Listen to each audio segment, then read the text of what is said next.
Está aqui nessa noite, Senhor, para trazer a Tua palavra, Senhor. Pai querido, que Tu possa falar com a Tua igreja nessa noite e que a Tua igreja, Senhor, venha ficar atento à Tua voz nessa noite. Não aquilo que a igreja quer ouvir, Pai, mas aquilo que Tu tem para falar, Senhor, com a Tua igreja. Usa o Teu servo, Senhor, segundo a Tua vontade e o Teu querer. E a igreja diz: amém. Graças a Deus. Meus irmãos, a paz do Senhor. Amém. A paz do Senhor, gente. Amém. Motivo de grande alegria.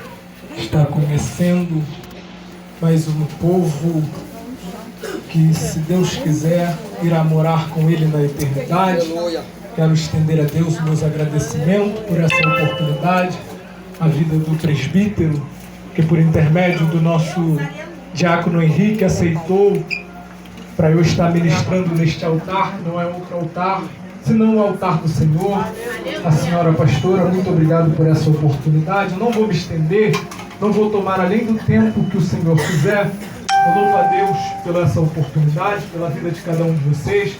Desde já trago um abraço do meu pastor Alexandre Santos. Congregamos na Gardenia Azul, Igreja IEOL, em obra de libertação. Congregamos ali juntamente com a minha esposa e com a minha família. Você que tem Bíblia, abra comigo o livro do profeta Ezequiel, capítulo de número 37, verso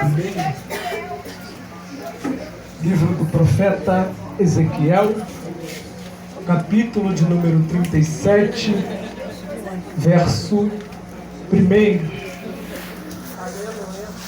Livro do profeta Ezequiel, capítulo 37, verso 1. Quantos acharam, diga amém. Amém.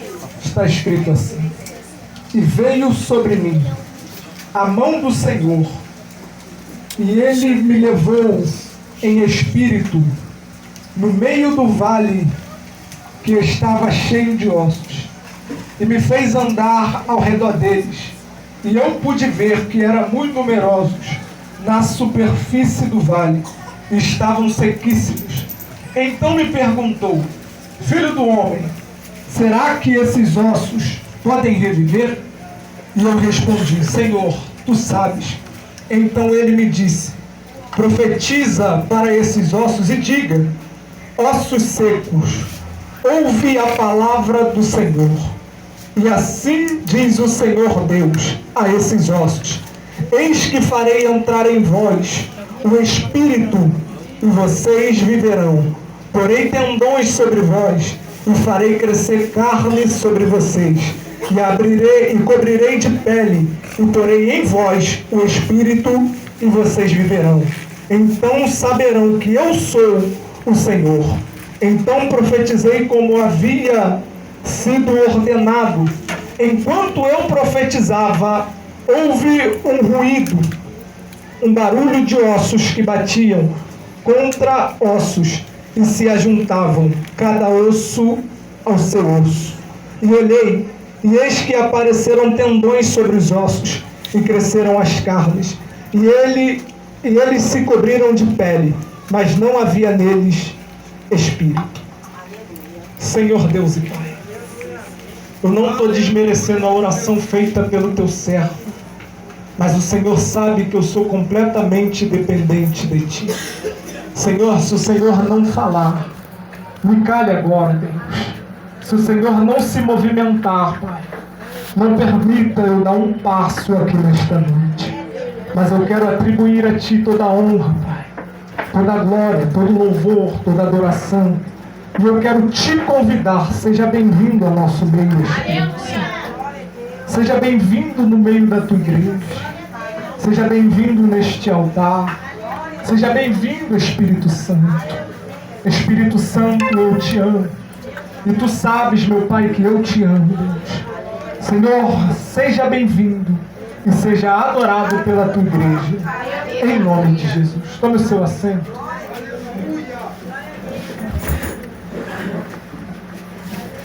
Queridos, eu não pretendo me estender, a hora já é avançada, Deus já fez o que tinha que fazer, mas o texto a qual nós lemos vai falar a respeito de um homem chamado Ezequiel. Ezequiel, ele é levado juntamente com o povo após uma guerra entre Nabucodonosor e o rei Joaquim. O cativeiro babilônico, os babilônios foi até Israel, estouraram uma guerra contra Israel no período do reinado do rei Joaquim e levaram então cativo, preso, alguns homens da terra de Israel, dentre eles Daniel, Sadraque, Misaque, Abednego, e também este jovem por nome Ezequiel. Nós conhecemos a história e entendemos que Ezequiel, ele era filho de sacerdote, neto de sacerdote, e ele estava para completar a idade adulta para os judeus, que é há cerca de 30 anos.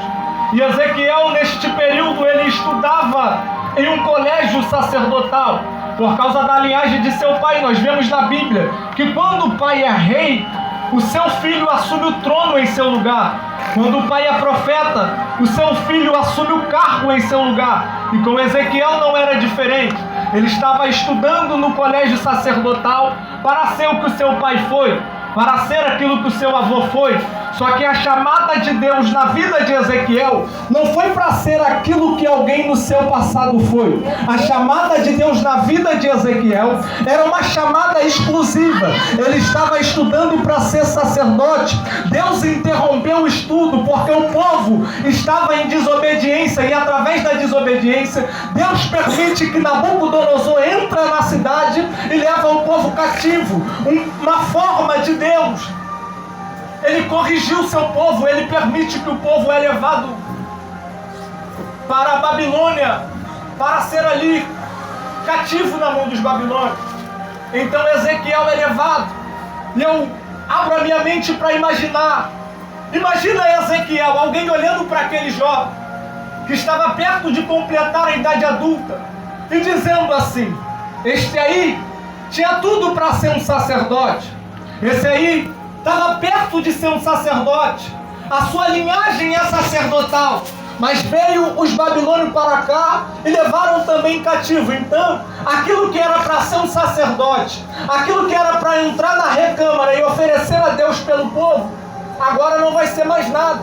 Por quê? Porque Nabucodonosor havia levado ele cativo, e ele estava ali um quadro caótico, passando por um cativeiro. Só que enquanto alguém da terra olhava e dizia: daí não sai mais nada, Deus olhou do céu e disse: não, eu interrompi o período sacerdotal, porque ele não vai ser alguém que pega do povo e oferece para Deus. Ele vai ser alguém que ouve a voz de Deus e leva para o povo. Ei, deixa eu abrir o primeiro parêntese para profetizar. Você não vai ser aquilo que estão dizendo que você será. Você não vai ser aquilo que alguém da sua família foi. Por que, pregador? Porque alguém foi maconheiro, alguém foi cachaceiro. Deus está dizendo: não, essa aí não, eu quebro o protocolo, boto até no cativeiro. Por quê? Porque o chamado que eu tenho é profeta.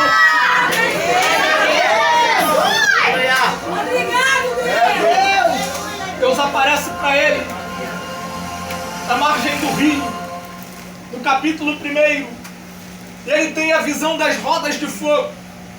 No capítulo de número 2, veio a palavra a ele dizendo: filho do homem, põe-te em pé e falarei contigo.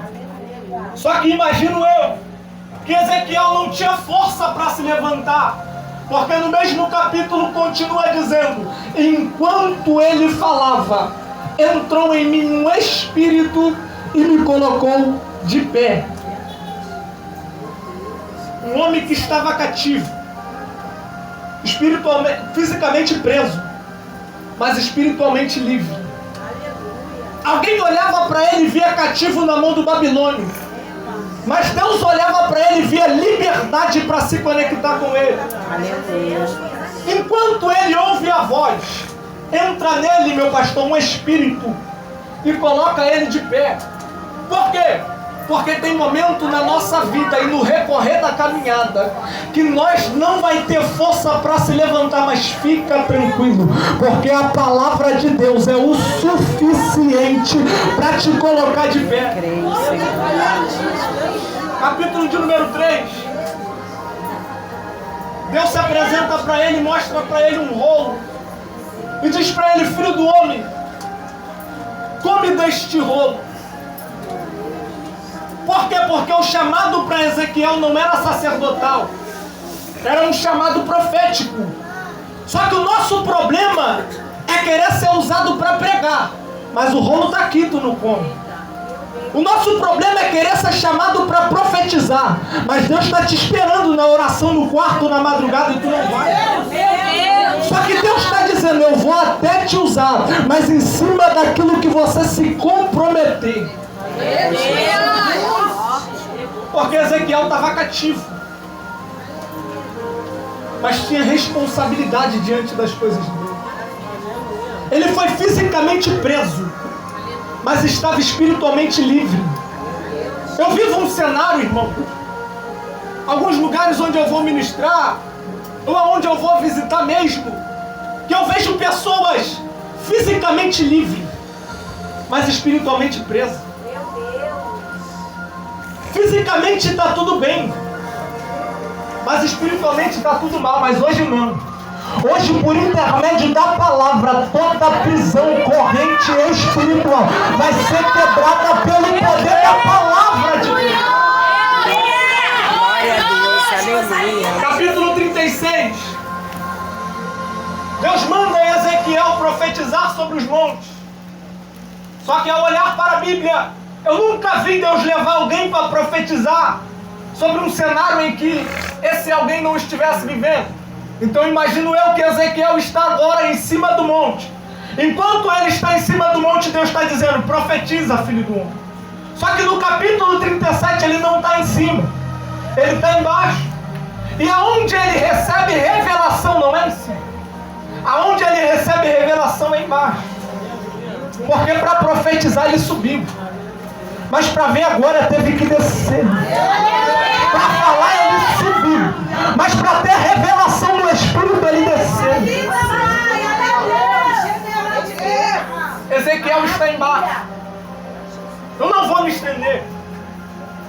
E ele começa escrevendo: e veio sobre mim a mão do Senhor, e me levou em espírito, e me pôs no meio de um vale que estava cheio de ossos. Observe o primeiro detalhe nesse texto: é que Ezequiel não foi porque quis, Ezequiel foi porque a mão levou. Ezequiel não estava no vale porque ele queria, Ezequiel estava no vale porque alguém veio por cima, pegou por seu cabelo, pela sua roupa, não sei por onde, mas colocou ele no vale. Porque tem vale que a gente não quer passar, mas a mão do Senhor nos leva. E a mão que levou, pregador, procura no texto se você viu a mão sair. Porque é o Deus que leva para o vale, é o Deus que te sustenta lá, o Deus que leva para o deserto, é o Deus que não se ausenta de passar o deserto contigo. Tem gente aqui que está passando pelo vale, mas Deus está dizendo: se foi eu que te levei, fica tranquilo, porque eu passo contigo no vale. Se o mar estiver fechado, eu abro o mar. Se a muralha estiver de pé, eu derrubo, porque eu estou contigo nesse vale. A mão vem, leva, coloca. Que mão é essa? Em Gênesis, é a mão que desceu do céu e formou o homem do pó. Gênesis capítulo de número 8, de número 7, é a mão que fecha a porta da arca para Noé não perecer. Aleluia.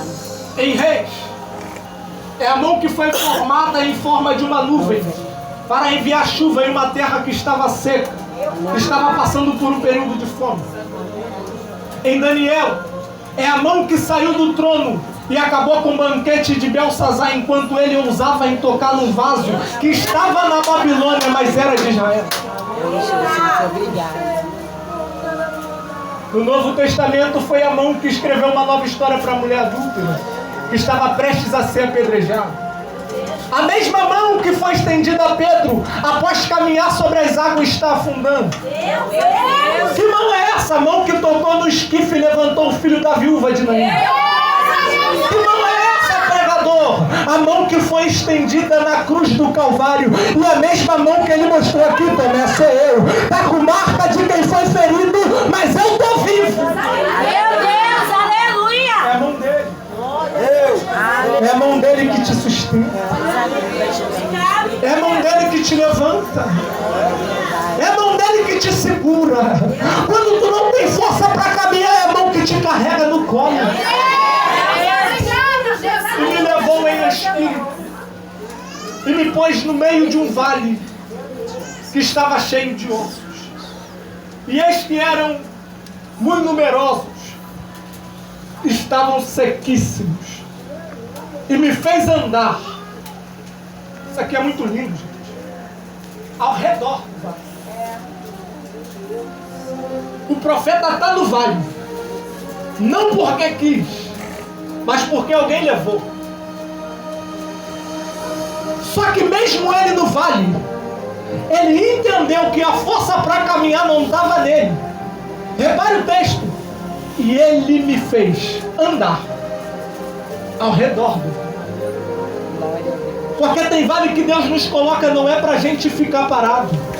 E se você não tiver força para caminhar em meio ao vale, fica tranquilo. Porque é o Deus que te levou, é o Deus que te faz andar. Aleluia! Aleluia, Jesus! E Ezequiel rodeia o vale. Imagina essa visão, irmão. Era a casa de Israel, que tinha aparência de que estava viva, mas estava morta. Meu Deus! Tinha aparência de que estava de pé, mas estava caído. Eita! Quando Ezequiel vê, a Bíblia diz, me fez andar ao redor. Porque Ezequiel foi levado no vale, mas foi levado em espírito. Por que ele não passou por cima dos ossos? Porque quem está em espírito não pisa em quem está caído. Quem está em espírito, quando vê alguém que está caído, rodeia. Olha a situação, procura a hora certa para profetizar. Porque quem está caído não precisa de correção. Lembra de Pedro quando afundou? Jesus primeiro levantou, depois disse, homem de pequena fé. Primeiro ele colocou de pé para depois exortar ele. O cachaceiro não precisa que você aponta para ele e fica jogando na cara dele o pecado, não. Ei, levanta ele primeiro, depois você vai.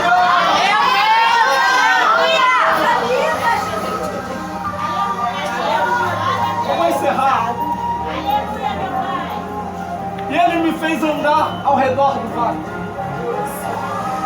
E ele me disse, filho do homem, poderão viver esses ossos?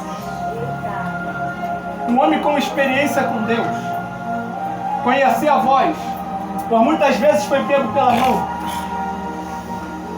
está tendo uma visão, sabia o tamanho do seu Deus, mas quando Deus pergunta, ele responde, Senhor Jeová, tu sabes.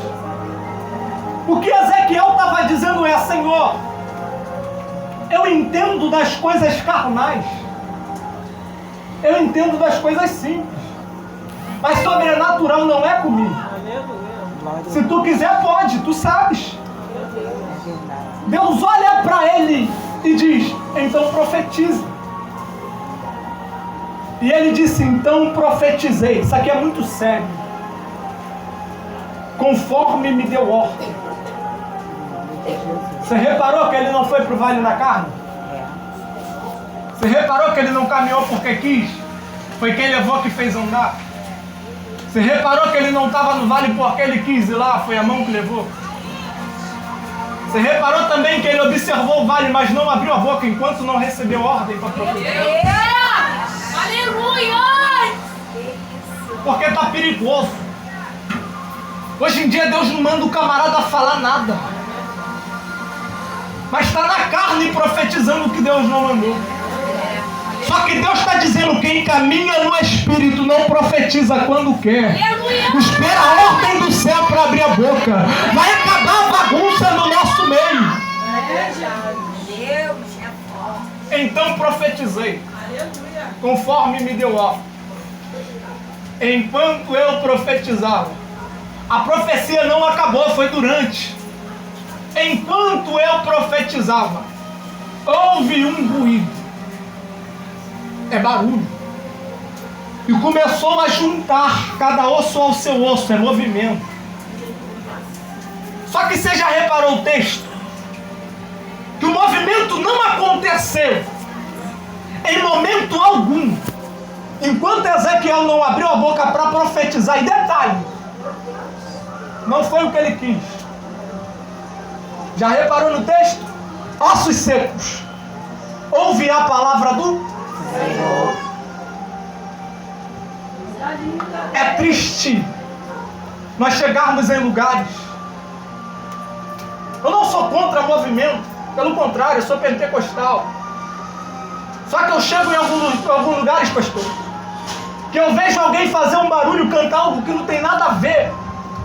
A letra não tem adoração nenhuma a Deus. Tem movimento, tem barulho, tem rodopeio.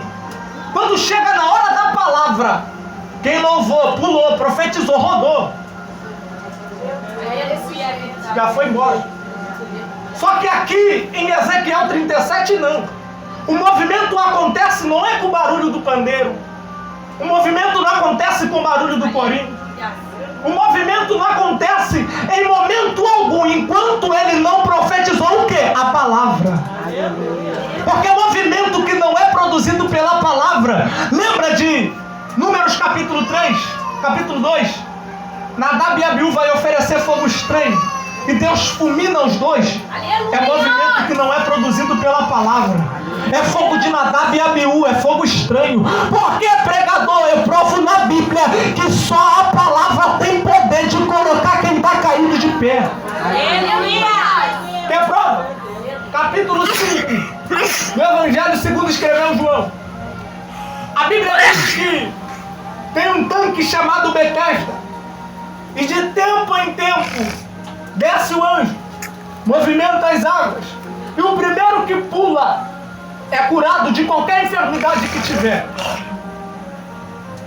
Só que tem um paralítico que está 38 anos olhando, vendo o movimento, mas nada acontece na vida dele. Só que alguém, quando criança, chamado Jesus, ia ao templo também de tempo em tempo com seu pai e com sua mãe. Enquanto Jesus ia, ele observava que tinha alguém ali paralítico no mesmo lugar. E toda vez que Jesus passava, Jesus observava aquele homem caído porque estava paralítico. Todas as vezes que Jesus passava, Jesus via aquele homem na mesma situação. Jesus então, quando começa o seu ministério, ele chega até aquele homem, olha e diz: tu quer ficar sã? O texto diz que Jesus sabia o que ocorria, sabia a necessidade dele. Só que quando Jesus pergunta: quer ficar sã? A resposta, pastor, é sim ou não. Só que o homem está tão acostumado com o movimento que ele está na presença de Jesus. Aí responde: Senhor, não tem homem algum que quando a água é movimentada me coloque no tanque. E quando eu vou, desce outro na minha frente. A pergunta foi essa? Quem está acostumado com o movimento que não é produzido pela palavra, ainda que Jesus se revele, ele não reconhece. Ele está na presença de Jesus, mas está dizendo: não tem homem algum que me coloque. Está diante para o Todo-Poderoso, mas está olhando para o homem. Porque está acostumado com o movimento. Enquanto ele via o movimento acontecer, nada aconteceu. Mas enquanto Jesus olhou e disse: levanta, toma o teu leito, anda. Aquele homem ficou de pé. Por quê? Porque foi uma palavra saída da boca de Jesus. E só a palavra tem poder para colocar paralítico espiritual de pé. Quando a palavra sai da boca de Jesus, o homem se levanta.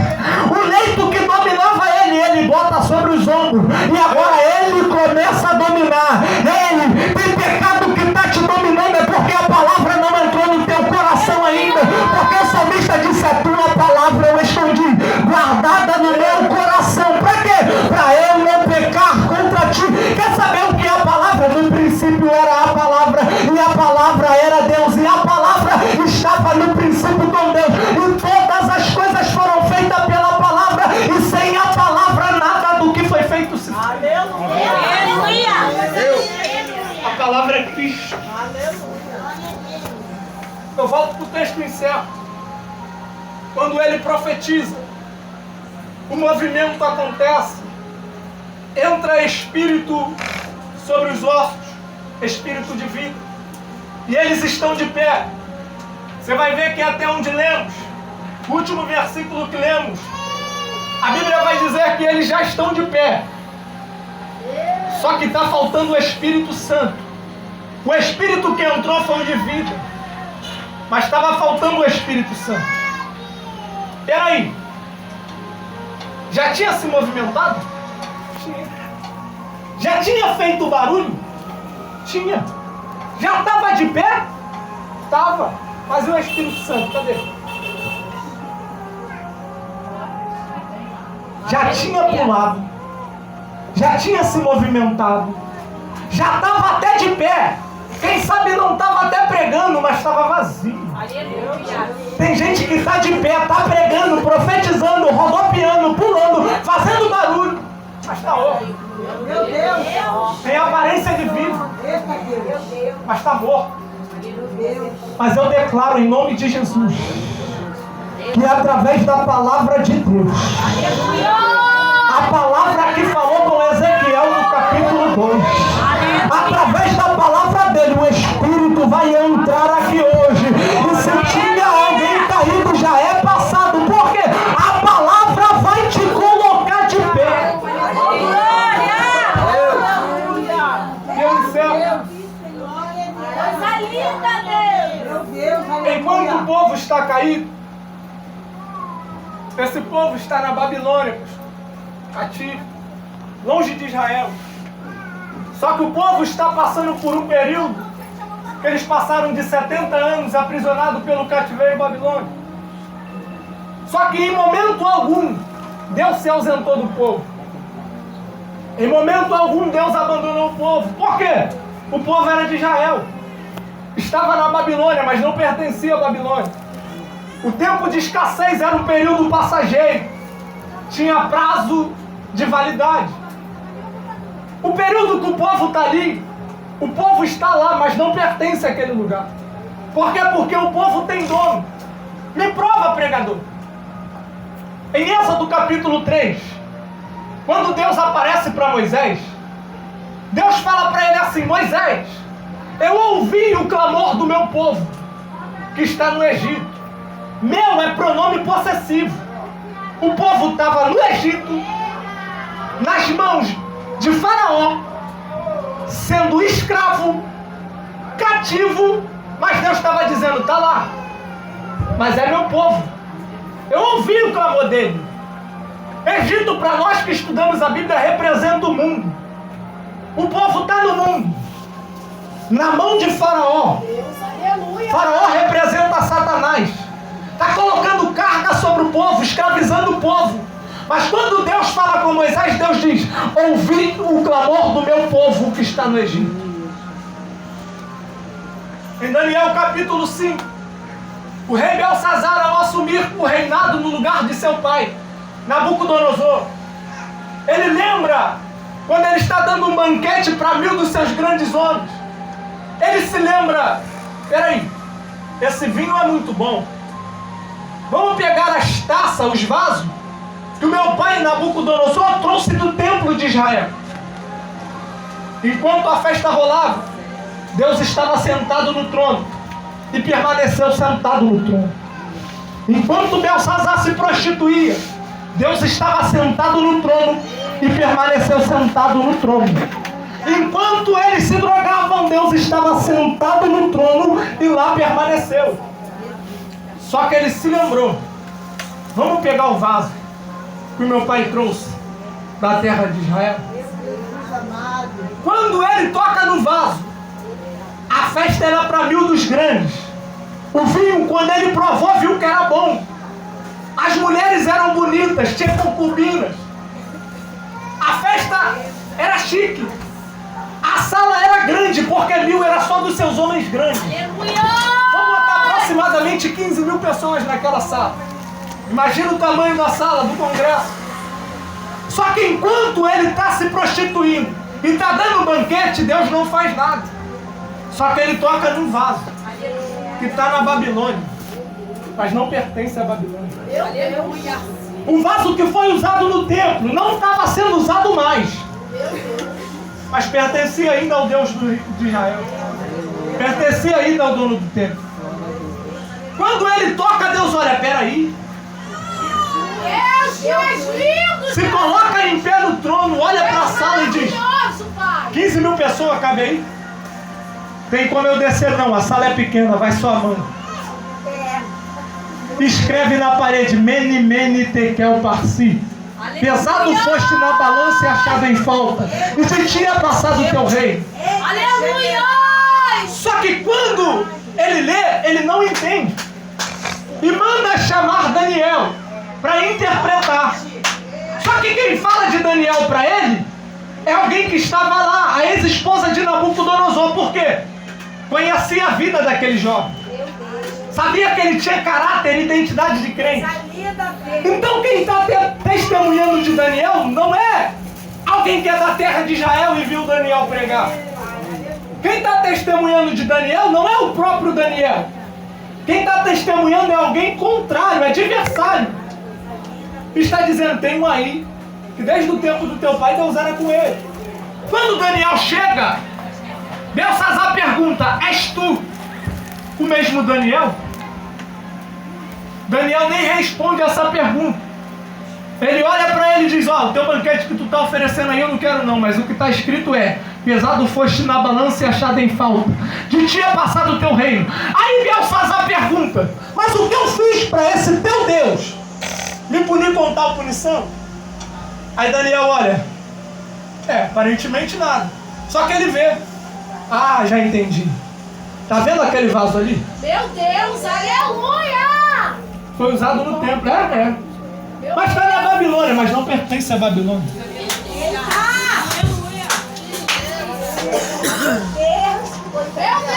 O que é de Deus é de Deus. Ainda que esteja lá fora, se afastou por algum motivo, fica tranquilo, Satanás não toca. Não toca.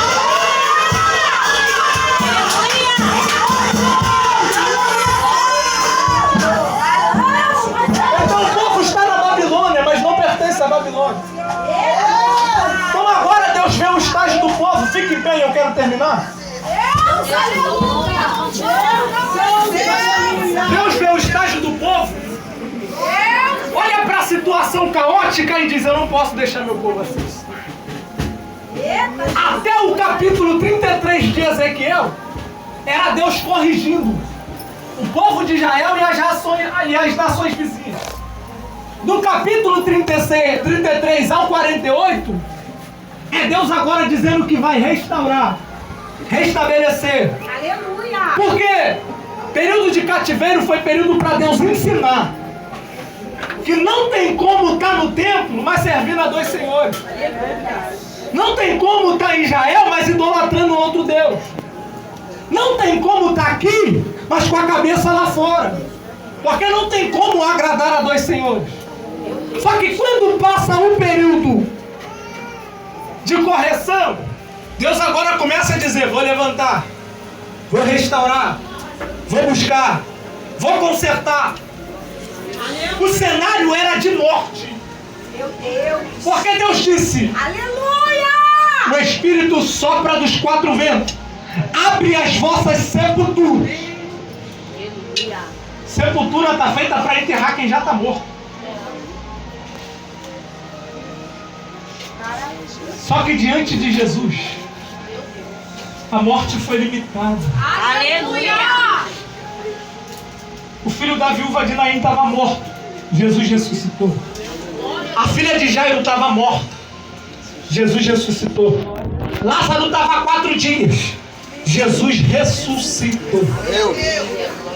O povo estava morto. Deus leva Ezequiel no meio de um vale. Qual era a maior quantidade? De quem estava na posição ou de quem estava caído? É Deus dizendo, eu só preciso de um na posição. Meu Deus, Eu só preciso de um que esteja em espírito. Eu só preciso de um que se prontifique a ouvir a minha voz e a me obedecer. Porque a casa de Israel, através da vida daquele que está na posição, o Espírito vai voltar a reviver e eu vou colocar quem está morto de pé. Feche teu olho, eu quero orar agora. Coisa linda, Deus! Coisa linda, eu te amo. Aleluia! Só para não fugir do tempo. E aqui eu encerro. Eu vou orar com você agora. Com a permissão da pastora. Fica à vontade, meu filho. Deixa Deus te usar. Aleluia. O povo estava na Babilônia, na mão de Nabucodonosor. Mas quando a palavra de Deus chegou lá, Aleluia. aquilo que estava na mão do adversário Meu Deus, aleluia. Meu Deus. se formou um grande exército de pé. Deus, coisa linda.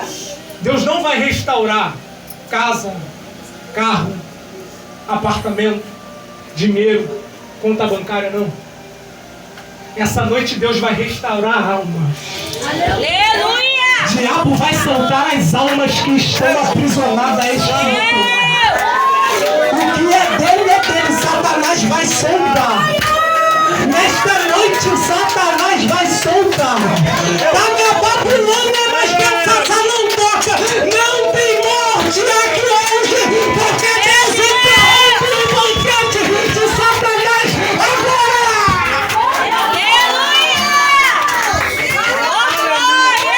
Banquete de Belsazar era a reunião do inferno dizendo, eu vou tocar naquele vaso, Deus disse, não vai nada. Banquete de Belsazar era a reunião do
bruxaria contra esse povo seja despedaçado agora. Aleluia.